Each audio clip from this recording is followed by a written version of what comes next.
I'm going to walk through number representations, and I'm going to use MATLAB so that we don't get so hung up with doing the actual conversions by hand. In class we've been doing those by hand. I'm going to use MATLAB to do some of the conversions, but I wanted to show you the patterns that get generated when you take a look at different interpretations of bit patterns and how you can represent numbers in different formats. Okay, so what I'm going to do here is I'm going to make up some signed values, and I'm going to start with 8 bits. Okay, so if I do 2 to the 8th, what I get is 256.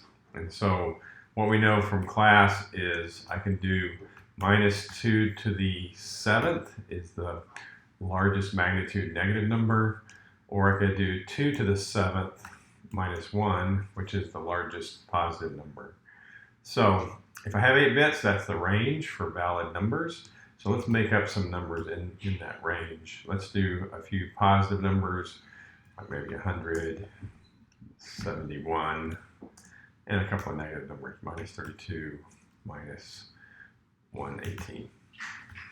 Okay, so what I've done here is I've written some code that will generate a table of number representations. Okay, so this is my code, and I can change the number of bits. In this case, I'm using 8 bits, and so when I hit this, this gives me the result.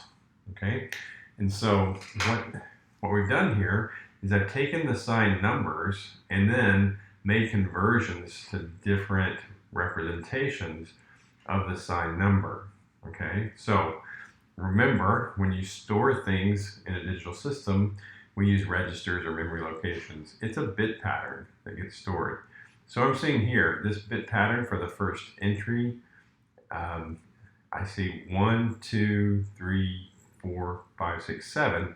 But I told you it was 8 bits, and so what's going on here with MATLAB is the leading 0 is not printed. All right, so coming down here to the negative numbers, remember we have a signed bit that starts with 1, and so this is showing 8 bits, so I know the most significant bit here is a 1. That means these are negative numbers. This one, the 7th bit position, is a 1, but the 8th bit position, not shown, because MATLAB doesn't print leading zeros, is a 0. And because of that, what I know is that this signed number is positive. All right, well, the table told me that. Okay, so the next thing you can do is you can make conversions between any element in the table. So for example, if I wanted to start at 100, okay, if I do decimal to hex on my calculator, on MATLAB, or I could do this by hand, if I make that conversion, it gives me 64. Okay, so you can use the Vivado tools to show you number formats. Hex is a choice, signed 10 is a choice, unsigned 10 is a choice. Okay, so this 64 converted from signed 10, and it's 64 in hex. And of course the bit pattern is 4, so I'm looking at 0, 1, 0, 0, that's the 4, and then the 6, 1, 1, 0. Okay, so let's go to the next entry in the table. Actually, let's skip down to the negative values in the table. Okay, so I have minus 32. All right, and so because this is negative, I know I need to represent negative numbers using 2's complement. Okay, so I start with the number of bits. I have 2 to the 8th. There's 8 bits, so 2 to the 8th. And then I add in I subtract the magnitude of the negative number. So minus 32, right? So that'd be 224. And you notice here, that gives me the unsigned. Okay? But if I convert 224 from decimal to hex, I get E0. Okay? So I've gone from these two entries, minus 32, I add 2 to the 8th to that, I get the unsigned interpretation. This in hex is E0, and from that I can get the bit pattern. Here's the pattern for E, 1, 1, 1, 0, and here's the pattern, of course, for 0. All right, so one way you can think of it is Bits are just stored in the digital system. We can interpret what the patterns mean. If I look at this bit pattern in hex, it would be E0. If I interpret this bit pattern as a signed decimal number, it would be minus 32. If I interpret this as unsigned, it would be 224. Okay? So the idea here is you should be able to go from any point in the table to any column. From a row position, you should be able to fill out the rest of the columns. So, minus 118, what would I do? Well, to get the unsigned number, I would take 2 to the 8th, and I would subtract 118. So that gives me the 138. All right, from there, I convert the decimal number, and I get the answer here is 8A, and I put that down. And then I expand this hex bit pattern to 8, and then 1010 is 10, which represents A.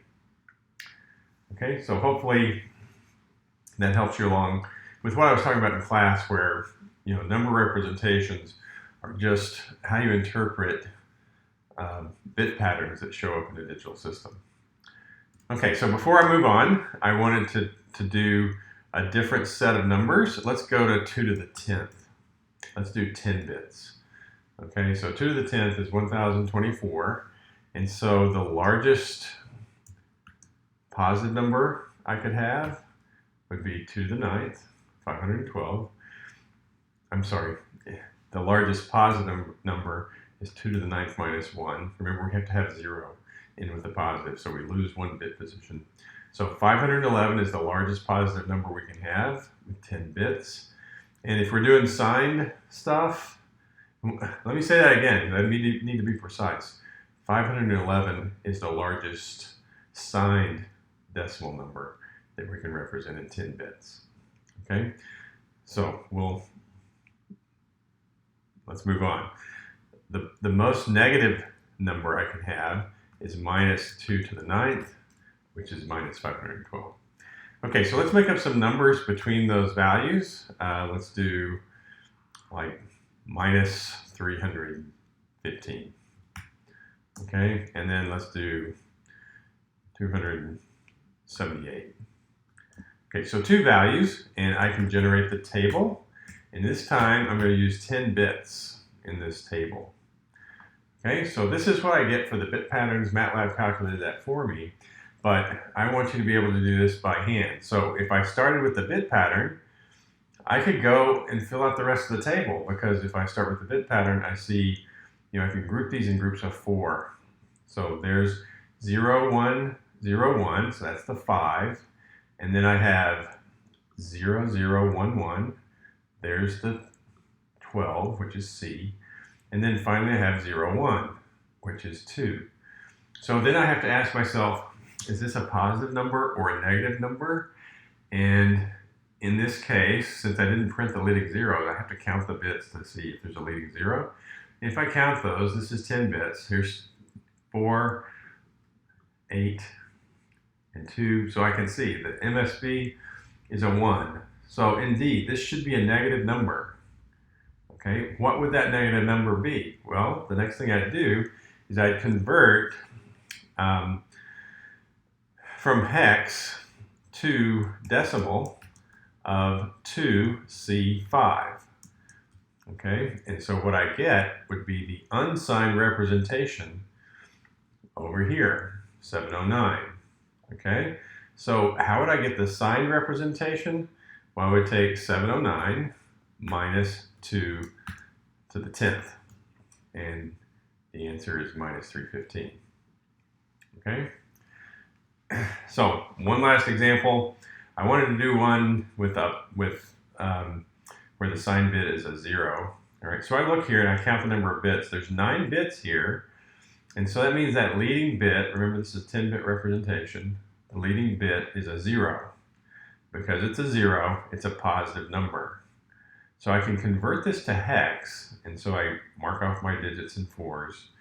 There's the 6, there's the 1, And there's the single one at the end, so 116. All right. So I can then convert that from hex. In MATLAB, you have to tell it it's a character because, you know, you have to account for those digits A through F. So you can't just put numbers in. So I put those quotes there in MATLAB. Oops, I forgot to put hex 2 des. Hex 2 decimal 116. And we get what we expected, 278. Okay, so that's the unsigned representation, but I know this is already a positive number. So when it's a positive number, the signed representation, the signed decimal matches the unsigned decimal. Okay, so here's a couple of examples. I'm going to post this video with the quiz, and what I want you to do is work this out on your own. You can use MATLAB, you can use your calculator. You could, and it'd be good practice, you could do all the conversions by hand as well. Remember, on the exam, you're going to have to do conversions by hand. Okay, so hopefully that will get you started on this homework.